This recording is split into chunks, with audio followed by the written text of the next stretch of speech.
Bonjour à toutes et à tous et bienvenue pour cette nouvelle vidéo. Aujourd'hui, enfin, je vous présente la partie la plus célèbre du jeu d'échecs. J'ai nommé la partie de l'Opéra. Alors avant de parler de la partie de l'Opéra, il faut que je vous parle de Paul Morphy et du duc de Brunswick. Paul Morphy, vous le connaissez sûrement, c'est ce qu'on appelle un prodige du jeu d'échecs. C'était le meilleur joueur du 19e siècle. C'est à lui qu'on doit le fameux dicton « Aidez vos pièces et elles vous aideront ». Alors c'est simple, il a été champion des États-Unis à l'âge de 20 ans, il a battu tout le monde sur le continent américain, il a même affronté et gagné contre des maîtres qui étaient de passage aux États-Unis, par exemple Lowenthal, qui était un célèbre maître de l'époque. Ensuite, il a décidé de faire une tournée européenne pour affronter les meilleurs maîtres européens, et là encore il a battu tout le monde. Alors il n'a pas pu jouer contre Staunton, qui était un des meilleurs joueurs de son temps, mais il a fait un match contre Adolf Andersen qu'il a gagné facilement, et ce malgré le fait qu'il ait la grippe. Donc c'est dire à quel point c'était facile pour lui. La partie dont je vais vous parler, elle a eu lieu peu de temps après ce match contre Adolf Andersen. Elle a confronté du coup Paul Morphy et le duc de Brunswick. Charles II de Brunswick était duc d'un état allemand appelé le Brunswick. Il était amateur du jeu d'échecs et de passage en France. Il a profité de la présence de Paul Morphy pour lui proposer une partie qui a été acceptée et qui a été jouée à l'Opéra de Paris en 1858. Alors pour l'anecdote, en réalité le duc de Brunswick il n'était pas seul parce qu'il était en consultation avec le comte Isoire. Donc en réalité ils étaient deux à affronter Paul Morphy, et pour l'autre anecdote, il paraît que la partie a été jouée pendant une représentation et apparemment il y aurait eu tellement de bruit dans les loges pendant la partie que les acteurs auraient été gênés pendant leur représentation. Dans cette partie de l'opéra, Paul Morphy a les blancs et le duc de Brunswick, assisté du comte Isoire, a les pièces noires. Ici, Paul Morphy, il commence avec le coup E4, coup logique, il prend le centre. Le duc de Brunswick fait la réponse symétrique E5 pour prendre à son tour le centre. Paul Morphy, coup très classique, joue cavalier F3, développe une pièce et en même temps met la pression sur le centre noir. Et ici, coup déjà un petit peu surprenant, le duc de Brunswick n'opte pas pour le coup cavalier C6 qui développe une pièce et vient défendre le pion E5. Il opte pour D6, qu'on appelle la défense Philidor. Alors les pessimistes diront que c'est une ouverture timide puisqu'elle bloque le fou en F8, mais les joueurs optimistes diront que c'est une défense solide. Dans tous les cas, c'est tout à fait jouable. Ici, Paul Morphy, tout simplement, il prend d'assaut le centre noir avec le coup D4, coup très logique. Et ici, le duc de Brunswick commence déjà à jouer un coup un peu en deçà. Ici, il opte, plutôt que de prendre tout simplement le pion, auquel cas Paul Morphy aurait repris le pion avec le cavalier, il opte pour le coup fou G4. Sauf que fou G4, c'est déjà un coup légèrement mauvais. C'est un coup légèrement mauvais parce que ici, Paul Morphy, tout simplement, il décide de prendre le pion E5. Et ici, le duc de Brunswick, si il reprend le pion E5 avec le pion D6, il est déjà moins bien. Pour la simple et bonne raison que Paul Morphy aurait échangé fort probablement les dames, auquel cas le duc de Brunswick aurait repris la dame blanche avec le roi, mais le roi noir aurait été déroqué, et surtout les blancs gagnent le pion E5 en faisant perdre un temps sur le fou et en menaçant une fourchette. Alors évidemment le duc de Brunswick, il aurait pu jouer ici le coup fou E6, permet de sauver le fou et de défendre le pion S7 contre la méchante fourchette du cavalier, mais quand même ici les blancs sont largement mieux parce que ils ont l'activité, ils vont pouvoir développer rapidement leurs pièces, et ensuite les noirs vont se retrouver très très vite mal avec ce roi qui est condamné à rester au centre, donc ce n'est pas jouable pour les noirs.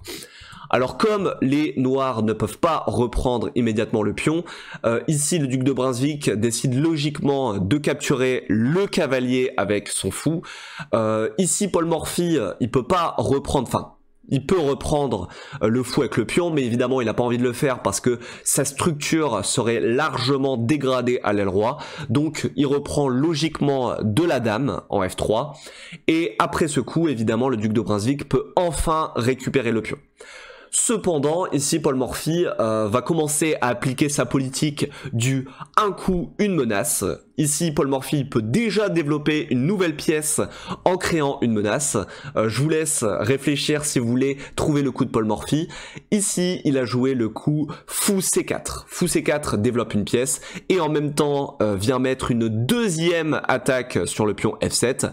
En fait, ici, Paul Morphy, il menace le fameux mat du berger avec Dame prend F7, échec et mat. Évidemment, le duc de Brunswick, il doit protéger le pion F7. Alors ici, il y a des coups comme Dame D7, Dame E7 ou Dame F6 qui étaient jouables pour protéger le pion. Mais il opte logiquement pour un coup qui vient défendre le pion en développant une pièce. Il opte pour le coup cavalier F6. Alors maintenant, la dame, évidemment, peut pas passer au-dessus du cavalier pour capturer le pion F7. Donc, Paul Morphy décide de jouer le coup Dame B3. Dame B3, un coup, une menace. Ici, la dame vient se mettre en batterie avec le fou pour menacer le pion F7. Là, il menace de manger le pion tout en déroquant le roi noir. Mais il menace aussi le pion B7. Alors attention, parce que si le pion B7 vient à tomber, la tour pourrait elle aussi tomber. Alors évidemment, il y a toujours une sortie du cavalier possible en D7 pour venir protéger la tour par la dame. Mais quand même, là, il y a double menace de Paul Morphy sur la position noire. Sur ça, le duc de Brunswick décide de jouer le coup Dame E7. Dame E7 vient logiquement défendre le pion F7. Alors là, vous pouvez vous dire, oui, mais ok, mais il défend pas le pion B7, le duc de Brunswick. Mais en réalité, ce pion, Paul Morphy n'a aucun intérêt à le manger. Et il le sait très bien.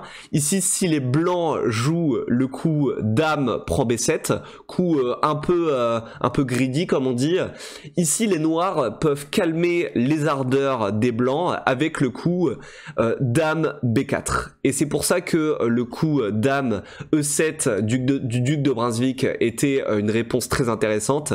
Ici en fait, la dame fait échec contre le roi E1, le fou C4 est en prise, et ici, la dame aussi est en prise. Donc en réalité, le coup du duc de Brunswick ici aurait forcé l'échange des dames. Paul Morphy aurait dû jouer le coup Dame prend B4, et après Fou prend B4, toujours sur échec. Ici, peut-être que Paul Morphy aurait joué Fou D2 ou je ne sais quoi, mais ici, dans tous les cas, le duc de Brunswick, il a en fait éteint un peu l'incendie parce que il n'y a plus de menace, parce que les dames ont été échangées. Donc évidemment, Paul Morphy, il n'a pas envie de jouer ça. C'est pour ça qu'ici, il ne se précipite pas sur le pion B7. Ici, Paul Morphy développe son cavalier en C3. Cavalier C3 vient développer une pièce. Maintenant, l'échange des dames via Dame B4 ne fonctionne plus parce que ce n'est plus sur échec. Et donc sur Dame B4, Paul Morphy pourrait tout simplement manger le pion en F7 tout en faisant échec au roi noir. Ici, ce serait catastrophique pour le duc de Brunswick. Donc c'est logiquement ce qui n'a pas été joué. Maintenant que le cavalier est en C3, Paul Morphy il menace vraiment de manger le pion en B7. Donc le duc de Brunswick décide de le défendre avec le coup C6. La dame défend latéralement le pion. Et maintenant, Paul Morphy, il continue à développer ses pièces. Là, il y a ce fou qui peut développer et il décide de le faire en G5. G5, très logique, vient clouer le cavalier en F6. Le cavalier ne peut pas bouger, sinon le fou mange la dame. Donc ici, le duc de Brunswick décide de jouer le coup B5. Alors là, le duc de Brunswick, il espère sûrement que Paul Morphy bouge son fou parce qu'il est attaqué par le pion. Mais que nenni, ici, Paul Morphy... génie des échecs à analyser la position. Regardez bien ici, Paul Morphy, il a 4 pièces de développer contre seulement 2 pour les noirs. Et donc, Paul Morphy ici va appliquer ce qu'on appelle l'avance de développement. Il va pas reculer son fou, il décide de sacrifier son cavalier en B5. Tout simplement parce que après pion prend, Paul Morphy fait fou échec. Et là, regardez, ici, les blancs ont toujours 3 pièces de développer contre 2. Le roi noir est toujours au centre, il est au devant de grands ennuis. Donc, Paul Morphy a pour objectif, en fait, de ne pas laisser le duc de Brunswick respirer. Alors ici, le roi noir, il est en échec, donc le duc de Brunswick joue logiquement le coup cavalier B en D7. Et maintenant, ici, Paul Morphy, il décide de jouer le grand roc. Alors le grand roc, c'est plus pour activer la tour A en D1 afin de renforcer les attaques sur la pièce clouée. C'est plus pour ça que pour mettre le roi à l'abri, parce que de toute façon, les blancs, ils n'étaient pas en danger, hein. Ici, c'est vraiment un coup offensif de Paul Morphy. On met une deuxième attaque sur le cavalier qui est cloué. Alors le cavalier actuellement, il est attaqué par le fou et la tour, et il est défendu par le roi et la dame. Donc logiquement, ce cavalier doit être défendu. C'est pour ça que le duc de Brunswick décide de jouer le coup tour D8. Alors après tour D8, ici deuxième coup brillant de Paul Morphy, il décide de faire le sacrifice de qualité, tour prend D7. Ici l'intérêt est que après tour prend, alors évidemment ici le duc de Brunswick il peut pas reprendre de la dame parce que il perdrait sa dame après fou prend, il peut pas reprendre du cavalier parce que il perdrait sa dame après fou prend. Donc là le duc de Brunswick est obligé de jouer le coup tour prend D7, et en fait l'intérêt de ce sacrifice de qualité c'est que il permet à Paul Morphy de mettre en jeu sa dernière pièce, à savoir la tour H en D1. Et là, il met encore une deuxième attaque sur la tour qui est clouée. Le duc de Brunswick décide sur ce coup de jouer dame E6. L'intérêt est double ici. En fait, il vient déclouer son cavalier pour effectivement défendre la tour. La tour maintenant elle est défendue 2 fois, attaquée 2. Donc a priori ça tient. Et en même temps, ça propose un échange de dames. À Paul Morphy, évidemment, un échange de dames pour le duc de Brunswick, ça ferait pas de mal, ça permettrait de soulager sa position. Sauf que ici, Paul Morphy, il décide de jouer le coup fou prend D7 échec. Alors évidemment, sur ça, le duc de Brunswick va pas reprendre de la dame, hein, parce qu'il a pas envie de perdre sa dame. Sur ça, il décide de jouer cavalier prend D7, maintenant que le cavalier a été décloué. Sauf que malheureusement pour lui, dans cette position, c'est mat en 2. Mettez sur pause si vous souhaitez trouver ce coup. Le coup brillant trouvé par Paul Morphy, ici, c'est le troisième, c'est dame B8 échec. Alors ici, la dame attaque le roi, donc échec. Ici, évidemment, vous avez remarqué que c'est ce qu'on appelle un sacrifice, parce que évidemment, le cavalier peut et même doit manger cette dame, tout simplement parce que le duc de Brunswick n'a pas d'autre coup pour mettre le roi noir à l'abri, aucune pièce à intercepter sur ses cases, donc ici, le duc de Brunswick, coup forcé, doit manger la dame en B8, et maintenant, ici, Paul Morphy décide d'achever son adversaire avec le coup tour D8, justifie le sacrifice de dame en B8. Ici, c'est échec et mat, parce que la tour vient attaquer le roi noir, la tour est protégée par le fou, en même temps le fou coupe le roi noir d'une retraite en E7, c'est logiquement échec et mat.